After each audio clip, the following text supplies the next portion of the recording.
So guys, most of लोगों ने पूछा विजुअल स्टूडियो के बारे में, इंस्टॉलेशन गाइड ये सब होना चाहिए, राइट? सो ऑब्वियसली जाएंगे इंडियन एक्सप्लोरर पे, वहाँ सर्च करेंगे विजुअल स्टूडियो। यहाँ पे मेनली 3 टाइप्स होते हैं, तो यू कैन चूज़ वन जो फ्री है, कम्युनिटी। ये सारे टूल्स है यहाँ पे है, और हमें डाउनलोड करना है। ये मोस्ट ऑफ पहले डाउनलोड मतलब इंस्टॉलर इंस्टॉल करता है, डाउनलोड करता है, देन हम इसके थ्रू इंस्टॉल कर रहे हैं, तो ये डाउनलोड हो रहा है। तब तक मैं आपको बाकी चीज़ें दिखाता हूँ जिसमें सब कुछ अवेलेबल है, सारी लाइब्रेरी सब कुछ। So we can access so many things we have to do.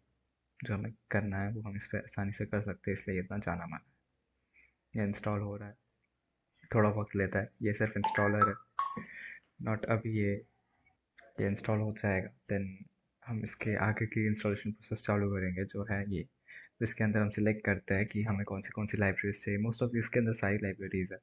Most of हम जब बीटेक स्टूडेंट्स होते हैं फर्स्ट ईयर के, वो हम कौन सी सिलेक्ट करते हैं, वो मैंने टिक किया है। We can see Python, C N, C programming with, okay, then हम ये सिलेक्ट करते हैं।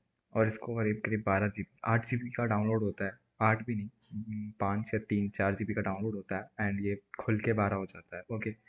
सो पाइथन में याद रखना कि हमेशा पाइथन 3 भी सिलेक्ट करना है, क्योंकि मोस्ट ऑफ द प्रोग्राम्स हम जब पोर्टफोलियो या सॉफ्टवेयर बनाने के लिए यूज़ करते हैं, we have use this, okay. Then इसको डाउनलोड कर लेना, डाउनलोड प्रोसेस के लिए रख देना, एंड देन ये डाउनलोड होता रहेगा खुद ब खुद।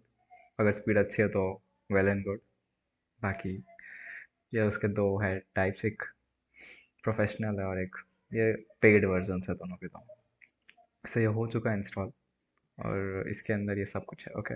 सो इसे लॉन्च करते हैं और देखते हैं कि क्या है, ओके। सो लाइक इंटरफेस ऐसा दिखता है। अगर आपके पास माइक्रोसॉफ्ट आउटलुक अकाउंट है, you can use this, and then ये खुद ब खुद लॉग इन कर लेगा, या तो फिर सिंक्रोनाइजेशन कर लेगा आपके पुराने डेटा को, दैट हम कह सकते हैं एक टाइप से। And then this is the start, okay. Then यहाँ पे प्रोजेक्ट्स है, फाइल है। मोस्ट ऑफ हम विदाउट कंटिन्यू कोड कर सकते हैं, तो क्रिएटिव फाइल कर सकते हैं, बट मैं हमेशा कंटिन्यू विदाउट कोड करता हूँ, एंड देन फाइल में जाके वहाँ से न्यू फाइल क्रिएट करता हूँ। सो ये उसका इंटरफेस है, चिपका नहीं है, डोंट वरी। बट फाइल में जाएंगे, then after that we have to use that. Then हम फाइल में जाएंगे as well as new, then वहाँ पर बहुत सारी चीज़ें होगी।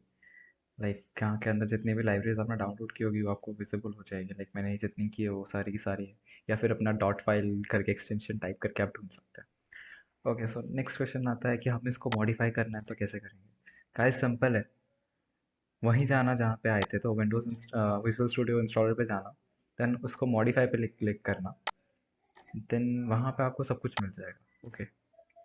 ये कन्फिग्रेशन है, आपको जैसा पाए वैसा।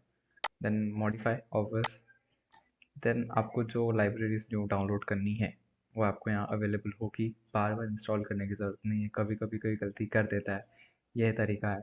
और then that's it, that. Thank you for watching this video, hope you like this. Like, share, subscribe, और आगे वीडियोस आती रहेगी।